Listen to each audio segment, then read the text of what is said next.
Halo pelatih semula dan selamat datang di sesi penjelasan kita kali ini.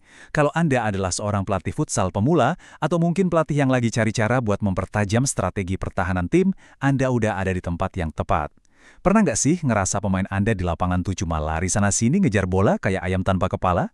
Nah, hari ini kita bakal membedah sebuah panduan praktis yang luar biasa tentang seni bertahan dan menekan lawan, yang diambil dari sesi masterclass pakar futsal Mike Skubala.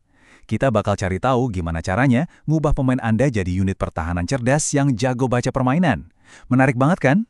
Oke, mari kita langsung pelajari ini. Peta jalan kita hari ini cukup simpel dan praktis. Kita akan bahas 3 langkah utama atlet, analogi tekanan lalu lintas, kesalahan posisi tubuh, gimana menghadapi operan negatif, tips komunikasi, dan kita tutup dengan pertanyaan evaluasi buat pemain.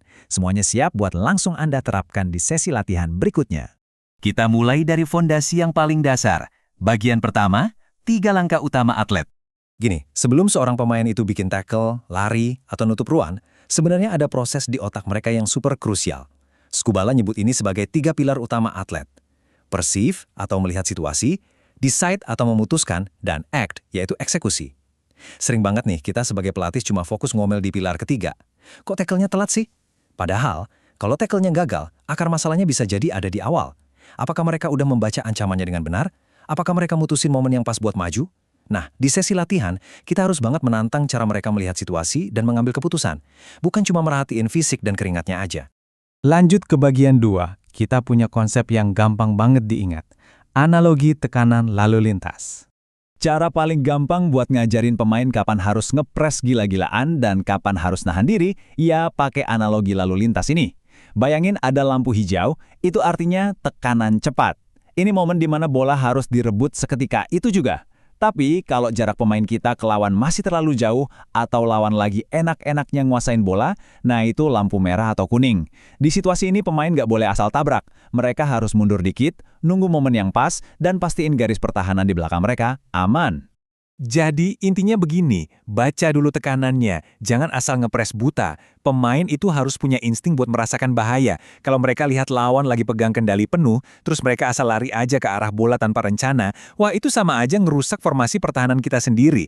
Pemain yang pinter adalah mereka yang bisa baca situasi dulu, baru bergerak sesuai sama tingkat bahayanya. Nah, sekarang masuk ke bagian 3. Kita lihat apa aja sih kesalahan umum posisi tubuh di lapangan. Kalau tadi kita ngomongin teori di otak, sekarang kita bahas fisiknya.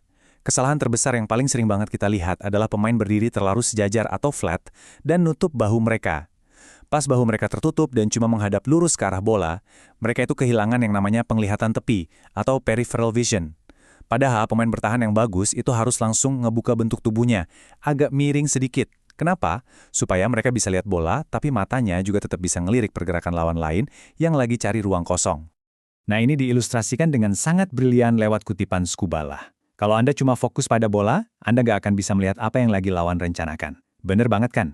Fokus yang berlebihan ke bola itu justru bikin pemain pertahan kita buta secara taktis. Mereka nggak bakal sadar kalau ada lawan lain yang tiba-tiba lari dari belakang.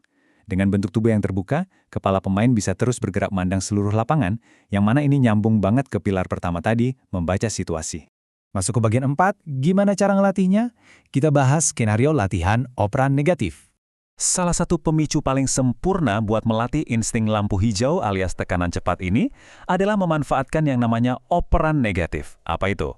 Itu pas tim lawan ngoper bola ke arah belakang, menjauh dari gawang kita. Begitu itu terjadi, boom, itu sinyalnya. Di detik itu juga pemain Anda harus langsung merendahkan badan, maju agresif nekan ruang lawan, dan usaha nyuri bola. Operan negatif ini ibarat kelemahan sesaat dari lawan yang harus langsung kita hukum. Tapi nggak cuma operan mundur ya, ada pemicu visual lain yang harus dihafal di luar kepala sama pemain kita. Kayak operan yang jalannya lambat, sentuhan bola yang lelet, kontrol pertama lawan yang jelek, atau sentuhan pertama lawan yang malah lari ke belakang. Di sesi latihan, coba deh Anda sering-sering teriak ke pemain, "Hey, apa yang bikin kamu tadi maju neken?" Begitu mereka lihat salah satu dari 4 hal ini, fix, itu waktunya lampu hijau buat ngepres secepat dan seagresif mungkin. Lanjut ke bagian 5, kita bakal ngebahas tips komunikasi dan indikator di lapangan. Jago neken secara individu tuh emang keren. Tapi ingat, futsal itu olahraga tim. Gimana caranya biar mereka gerak bareng? Kuncinya cuma satu, komunikasi. Pemain tuh nggak boleh diam aja, mereka harus bawel di lapangan. Skubala ngasih contoh simpel, misal teriak, "Ya, lepaskan!" atau "Maju!" Artinya, pemain yang di belakang tuh lihat ada pemicu. Mungkin lawan kontrol bolanya jelek, terus dia ngasih aba-aba ke temennya yang di depan buat ngepres penuh. Tim yang diam itu gampang banget diobrak-abrik. Mereka harus saling ngasih tahu kapan waktunya neken, kapan waktunya mundur bareng. Nah, apa yang paling menarik dari slide ini adalah rubrik evaluasinya. Sebagai pelatih di pinggir lapangan, Anda kan butuh tolok ukur. Dari mana kita tahu tekanan anak-anak udah efektif? Gampang. Kalau lawan sampai terpaksa mundur dan posisi badan pemain kita tetap terbuka dan miring, berarti taktiknya jalan. Sebaliknya, kalau pemain kita gampang dilewati, gampang dikibulin, atau berdirinya terlalu kaku dan flat, itu tanda pasti kalau mereka ngepres di momen yang salah atau asal maju tanpa baca situasi. Terakhir, bagian 6, pertanyaan evaluasi untuk pemain. Gimana cara kita ngetes mereka? Di sesi latihan, pas lagi jeda minum nih, gimana cara Anda ngecek pemahaman taktik mereka? Daripada kita yang nyuapin, ngasih tahu apa yang salah, coba pakai metode Socrates. Pancing pakai pertanyaan. Tanya gini, menurutmu posisi tubuh lawan tadi itu artinya apa sih? Pertanyaan spesifik ini bakal maksa otak mereka balik ke pilar pertama, membaca situasi. Ini ngebiasain mereka buat merhatiin bahasa tubuh lawan sebelum bertindak, bukan cuma sekedar refleks ngejar bola doang. Nah, pertanyaan bagus lainnya tuh gini, pas kamu ambil keputusan tadi, kamu lagi mikirin apa sih? Perhatiin deh, pertanyaan ini nadanya nggak ngejudge atau menghakimi sama sekali.